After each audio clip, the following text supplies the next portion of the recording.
Economia 4.0.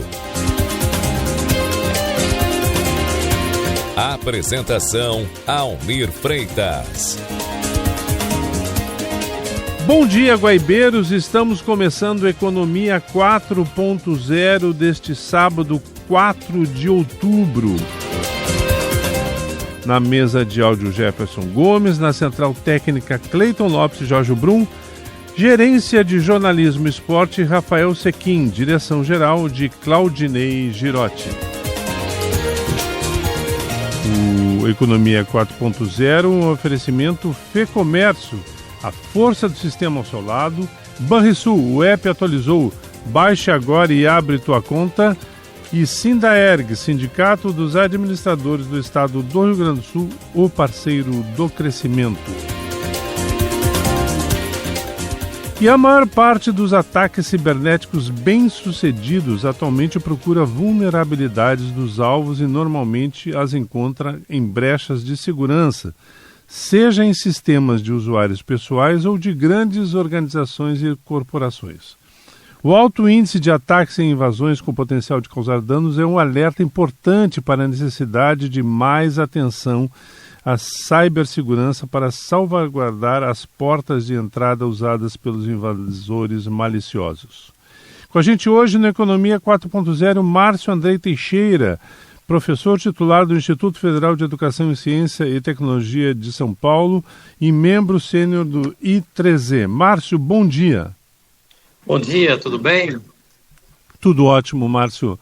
Vamos começar pelo seguinte: o que são, para os nossos ouvintes, né? O que são ataques cibernéticos? Como é que a gente pode classificar, como é que a gente pode retratar o que é um ataque cibernético? Um ataque cibernético, né? Primeiramente, vamos definir o que seria cibernético, né? O ciberespaço, né? Tudo que está conectado na internet, nós chamamos de espaço cibernético. E esses espaços cibernéticos, geralmente, eles têm pode ter algumas brechas para que algumas pessoas façam determinados acessos indevidos. Esses acessos indevidos nós chamamos de ataque, né? Então, uma pessoa maliciosa, ela quer tentar, por exemplo, acessar um sistema que ele não poderia, então ele vai tentar fazer esse acesso observando algumas brechas, algumas vulnerabilidades que possam existir nesse sistema. E aí nós definimos como um ataque cibernético, né? Um ataque no cyberspace. Para a gente classificar e exemplificar para os nossos ouvintes, recentemente a gente teve um ataque cibernético a aeroportos na Europa, que inclusive prejudicaram vários voos na região. É isso, né? Isso. Então esse é um exemplo, né, de um ataque que pode acontecer. Que o que aconteceu nesse exemplo mesmo foi um ataque ao banco de dados que o sistema, né, do aeroporto utilizava. E isso inviabilizou totalmente a questão de agendamento de voos, planejamento de voos, tudo que estava acertado para voar, né? Ficou totalmente indisponível. Então esse é um exemplo. Um outro exemplo, você pode ter, por exemplo, ataques a sistemas bancários, a fraudes, né, em sistemas bancários. Também seriam ataques cibernéticos. O que a gente identificou aí nos ataques à área do Pix, de fornecedores, não exatamente diretamente de bancos, mas de fornecedores desses bancos, né? Exatamente, porque o que eles fazem? Eles tentam observar, né, o que os atacantes geralmente eles fazem. Eles ficam observando quais seriam as vulnerabilidades existentes dentro de sistemas, por exemplo, Pix, ou mesmo a questão dos aeroportos. E a partir desse momento que eles acham uma brecha, o objetivo é fazer o ataque, ou, por exemplo, no Pix, ou mesmo no aeroporto, ou alguma indústria, por exemplo. Um ataque muito complicado que a gente tem hoje seria ataques em sistemas industriais, por exemplo. Imagina assim, você tem uma cadeia de produção e você ataca essa cadeia de produção, você pode parar totalmente a produção de uma empresa. Márcio, o que a gente consegue identificar como uma porta ou uma possibilidade de bloquear esse tipo de invasão, de ataque cibernético? Então, vamos lá. Quais são as brechas, né? Como é que a gente pode trabalhar para mitigar esses problemas? Primeiramente, algum invasor ele tenta identificar a parte vulnerável. Então, um exemplo, uma parte vulnerável do sistema, senha, tá? Então, o que acontece? Conscientização das pessoas que utilizam as senhas nos sistemas. Existem algumas pessoas que, por questões práticas, definem uma senha fraca.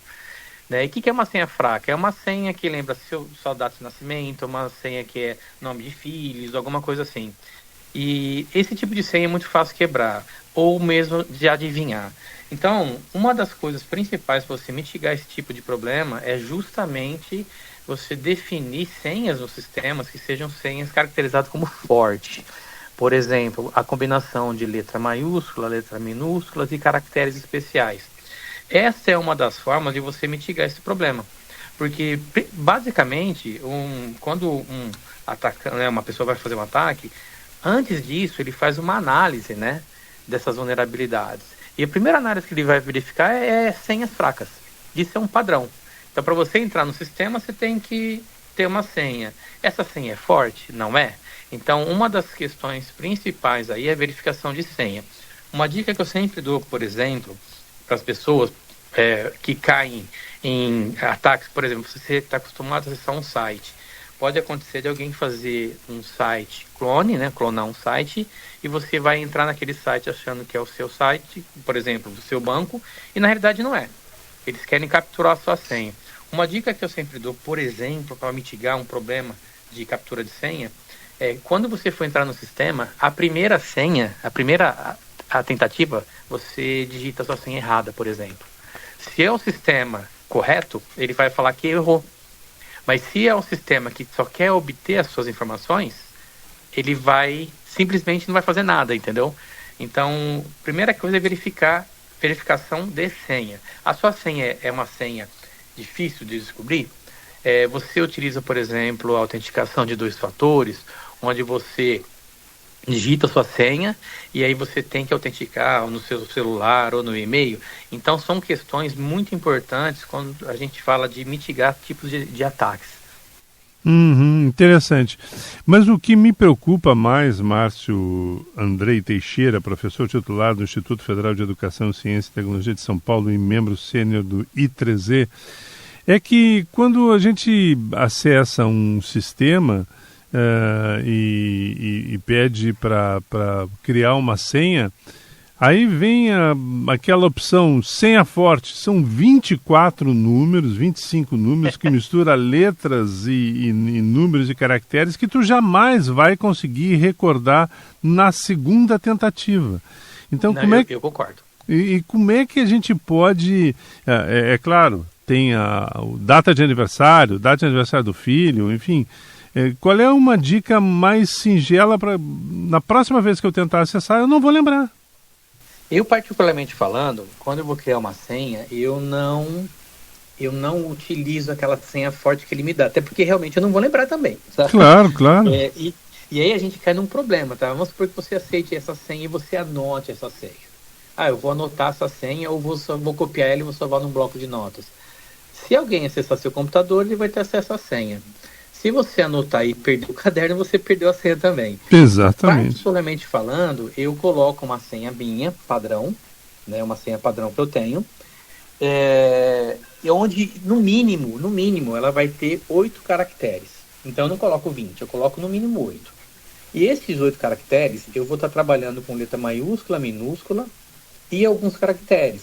Então, eu escolho alguma informação minha particular, e aí eu alterno, né, essas letras e caracteres. Como, por exemplo, se eu colocar o nome Márcio, obviamente eu não vou colocar, mas eu colocaria, no lugar do A, eu colocaria o arroba, né? Se eu colocar um L, no lugar do L eu colocaria um ponto de exclamação.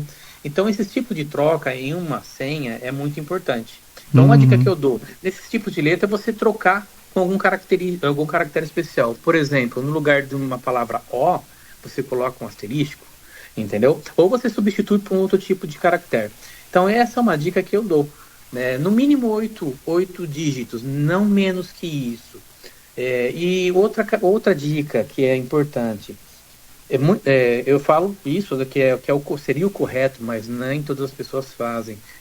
Utilizar a mesma senha para todos os seus sistemas, né? E-mail, WhatsApp, seja lá o que, celular, seja lá o que for. É natural você definir uma senha e usar essa senha para vários serviços. Isso também é um pouco complicado, né? Porque a partir do momento, se alguém descobrir a sua senha, aí ele vai ter acesso a todos os seus sistemas. Então, o que seria o ideal? O ideal seria, então, no mínimo uma senha de 8 dígitos, e aí você faz essas trocas, né, nessa senha, com caracteres especiais, alternando letras maiúsculas e minúsculas. E, se possível, fazer alguma variação dessas senhas para outros sistemas. Interessante que você menciona, e aí é uma curiosidade, por que sempre 8 dígitos, pelo menos? As pessoas sempre recomendam 8 dígitos, porque fica mais difícil de quebrar? É porque existe um ataque chamado ataque de força bruta. O ataque de força bruta, ele é um ataque onde o atacante, ele, com o sistema, ele fica tentando adivinhar a sua senha. Por isso que fala força bruta, fica tentando adivinhar. Quanto menor os dígitos, é mais fácil de você adivinhar. Então esse ataque ele vai fazer uma combinação. Ele fica combinando tudo que é tipo de letra, até ele chegar na senha correspondente. Quando você aumenta essa quantidade de dígitos, e se você alternar em maiúsculo e minúsculo, uma senha de 6 dígitos, que seria tecnicamente mais rápido de quebrar, com 8 dígitos, e se você alternar, com certeza vai ser muito mais difícil. E aí nós estamos falando de tempo de, por exemplo, anos, então, para tentar quebrar por força bruta. Claro. E uma coisa que me chama a atenção também é o seguinte: essas pessoas que fazem isso não têm mais nada para fazer, eles não têm mais nenhum desafio para conquistar. Por quê? O que está por trás disso? Qual é a grande satisfação de invadir, por exemplo, um sistema de navegação aérea? Olha, vamos lá. Qual é o objetivo do ataque, né? Existem ataques que a pessoa faz que é justamente por ego, para falar, eu consegui invadir. Só que ela invade e não faz nada. Só que existe aqueles ataques que são maliciosos realmente. E aí ele quer causar algum problema. E aí ele ataca e ele faz alguma coisa, como por exemplo o sistema aéreo. Então assim, a motivação, né, tudo vai depender de quem está fazendo esse tipo de ataque. E eu vou te falar, ainda mais com inteligência artificial hoje, eles podem colocar agentes de inteligência artificial para estar fazendo esse trabalho para ele 24 horas. Por exemplo, eu já vi ataques, já sofri ataques, inclusive, de sistemas e onde esses atacantes estavam em outros países, né? E aí eles colocam boots, a gente chama de boots, né? Colocam robôs ali para tentar achar vulnerabilidade na rede e quebrar essa vulnerabilidade. Então, muito do tempo, eles não estão fisicamente nem ali esperando. Eles criam os programas e põem os programas para rodar. E quando ele acha alguma vulnerabilidade, aí o sistema avisa o atacante, olha, achei, entendeu? Então, muitas das vezes muitos robôs, vamos dizer assim, que estão trabalhando, ali são programas que estão trabalhando para tentar quebrar essas senhas. E o Brasil, como é que a América Latina, a região, o Brasil, como é que ele se posiciona nessa questão dos ataques cibernéticos? Eu já li, já escutei e já entrevistei outras pessoas que apontam que aqui a gente tem na região, Brasil e América Latina, uma grande vulnerabilidade. Confere isso? A gente está no hall daqueles espaços preferidos pelos atacantes? Nós estamos, infelizmente, né? Mas qual que é a grande questão aí? É justamente uma questão das empresas trabalharem na conscientização. Então, em outros países, as empresas existem programas para você trabalhar essa questão de segurança. Então, a grande questão que eu vejo aqui na América Latina, no Brasil, é o quanto que uma empresa investe com relação à segurança e à conscientização, né, dos seus colaboradores com relação a isso. Porque a gente que trabalha na parte de segurança, quando nós definimos a questão de segurança, nós temos que pensar em alguém que está de dentro e está querendo atacar a minha empresa. E eu tenho que também pensar que o meu colaborador, ele pode tentar sair ou burlar alguma regra da empresa. Então, nós trabalhamos nessas duas vertentes, vamos dizer assim. Quem está querendo entrar e quem está querendo sair. Porque, via de regra, você define algumas regras na sua empresa, né, que os colaboradores têm que acatar. Só que alguns deles, por exemplo, eles podem tentar burlar. Eu vou tentar acessar um site que é proibido dentro da empresa, mas ele vai lá e acessa. A partir daí ele tem problemas. Então, tudo entra na questão de conscientização. No Brasil, eu acredito que é necessário você investir bastante na conscientização dos colaboradores com relação às boas práticas de segurança. E a gente tem algum perfil do consumidor ou da organização mais atacada ou mais desejável que seja atacada? Por exemplo, o público 60+ é um público preferido? O jovem, eu já li também que o jovem também está sendo muito vítima de ataques nos seus sistemas. Como é que tu enxerga isso? Então, nós temos duas questões.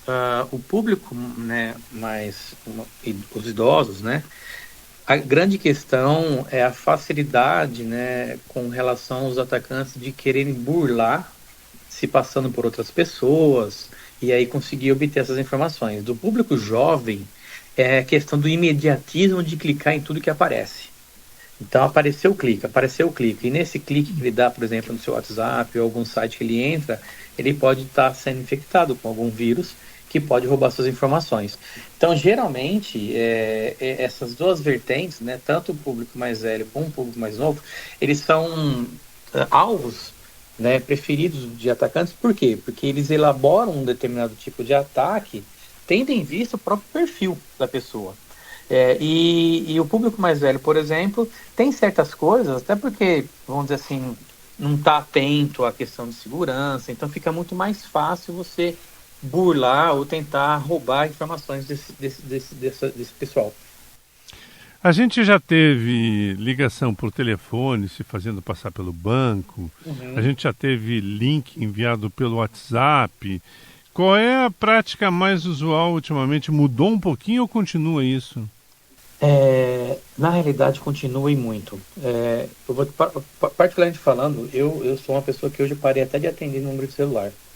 Porque a grande maioria dessas ligações, ou é pessoas se passando por banco, e está ficando muito sofisticado, inclusive.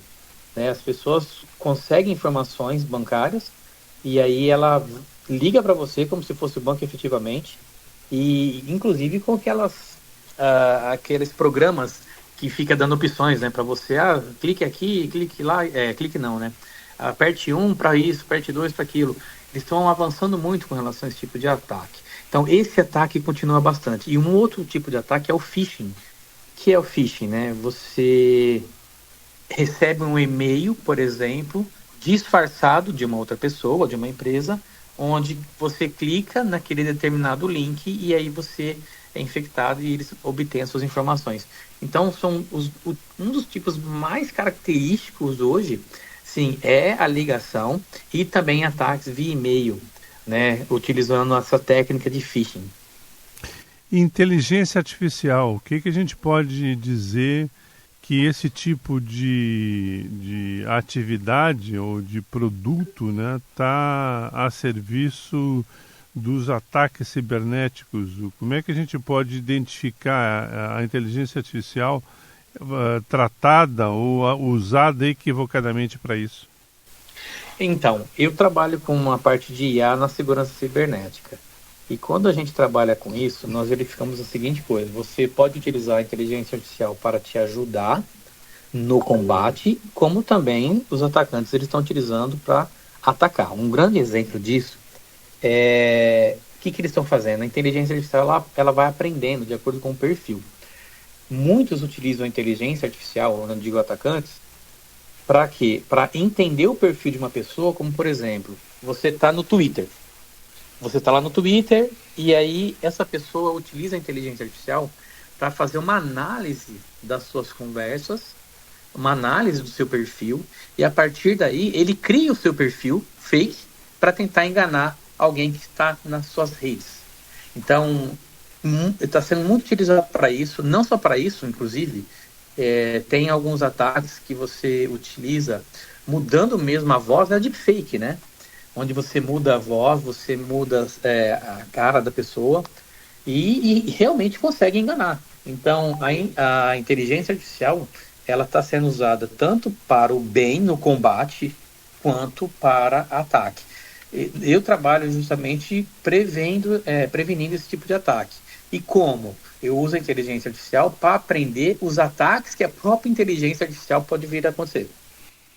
Um detalhe interessante é que governos, seja nos diferentes níveis, federal, estadual, municipal, que acabam tentando utilizar a tecnologia em benefício do consumidor, do habitante, acabam sendo prejudicados justamente por isso, né? Por iniciativas que acabam prejudicando o habitante. Não, exatamente. E temos que ficar muito atento com relação a essa questão. E muito se fala, né? A utilização, o governo utiliza o IA, os sistemas estão utilizando o IA, e é muito importante. E nós estamos num ponto que daqui para frente vai ser tudo inteligência artificial.